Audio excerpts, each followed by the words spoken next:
Alright, welcome back to DoItMyselfGarage. I finally got the back end level. Just kidding.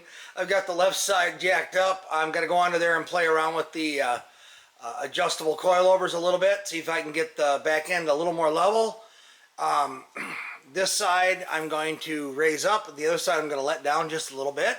That should even it out. As I mentioned before, this car had been hit before, so who knows how straight everything is when I put everything up under there. You know, it kind of is what it is. That's why I got the adjustables, so I could take out if there's a little bit of twist. I'll worry about that later if I ever do a frame off. I'm going to jack up this side. When I jack up the other side, I'm also going to pull the modulator out of the transmission so that I can get to that valve behind there and see if it's actually stuck. If it isn't, I highly suspect that I may have assembled the valve body wrong. I did have some questions when I was installing it. I thought I had gotten them straightened out, but it's entirely possible I did not. If that is actually the case, if getting this valve behind the modulator out doesn't fix my shifting problems, I'm probably going to bring it to a transmission shop. They have the equipment, the tools, the expertise to look into it, fix it within a day or two, and just be done. So sometimes, yes, do it myself, but sometimes pay the professional to get it done right. I managed to get this plunger out of there, so the head of this is kind of small. I took the vacuum modulator out, and then this end is what you'll see. And there's room to get a needle nose on there if you need to. Mine was not moving. There's a spring that normally goes on here. I have it sitting on the counter over here. But this thing was not sliding in and out. It was stuck. So I'm going to go ahead and just clean this up a little bit. Give her a little Scotch-Brite treatment.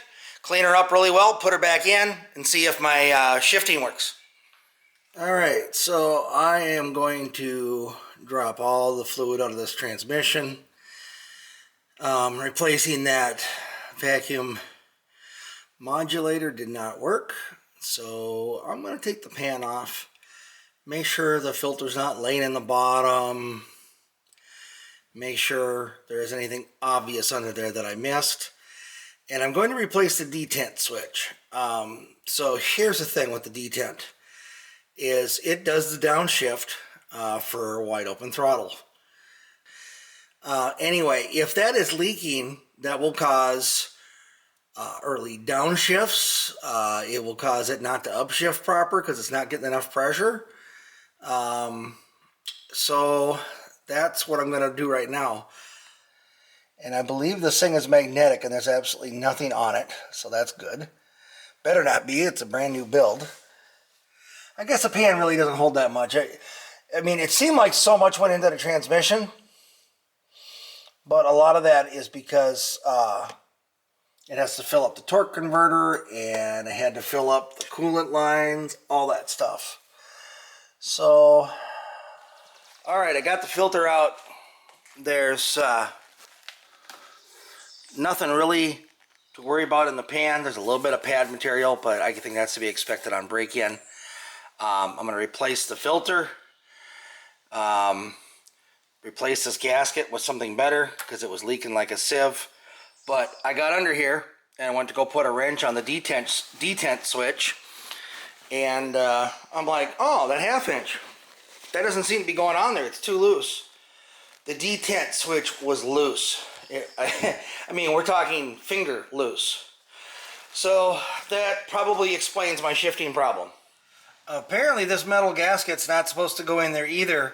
It's actually determined by the type of solenoid, not by the year of the transmission. Let me show you. I'm not going to take it out of the bag, but these square, they call them a square can solenoid, and then it basically has a smooth bottom and has no notch in the bottom. These do not require that metal gasket. The other style, which is called oval, so then apparently this can up on top is actually oval shaped, and I believe it was actually turned a little bit sideways. Those actually, if you look at the pictures online, they have like a little notch out of them on one part. Those do require that metal gasket. So I ended up ordering this one as a spare just in case my switch was bad, but my switch does work, so I'm going to put the old one back in. I'll keep this one as a spare, or, you know, if the transmission's working good, maybe I'll sell it when I'm at a car show or something. sell it to somebody at a discount. But I got that off of Rock Auto. So right now I've got the transmission pan. I'm gonna work on getting. I bought a kit and gasket. I bought a kit that came with the gasket and the filter at the AutoZone, and this is a nice rubber gasket as opposed to that literally paper gasket that I had. So this one hopefully will not leak. Rock Auto, I can leave my link to a referral link for this detent switch, and then I can I don't have the part number for the deal from. Oh, I do. Got the box right here. Made in Taiwan. TF400 was the kit that I bought. Transmission filter and gasket. And this actually has a filter in it. Some of the ones you buy don't even have a filter in them. They're just a pickup. So kind of watch that. This one actually does have a filter in it. So I'm going to go put that on right now. If I have anything to show you in the meantime, I will. Otherwise, probably the next video you're going to see is me putting oil in it. Alright, just want to point this out. One of the other things I made note of while I was down there is, since I had the pan off but the dipstick was in, basically the beginning of the letter on full on mine is even with the top of the or even with the outlet on the dipstick coming out of the transmission, the top of the pan is actually up here a little bit closer to where this curve is. So you know, that's why they have full there. They don't want you filling it all the way up so it's transmission fluids, you know, it shouldn't be sitting above the pan. So I just wanted to, it's something to keep in mind if you've replaced the dipstick. My mark on my dipstick is correct, is what I'm trying to get at.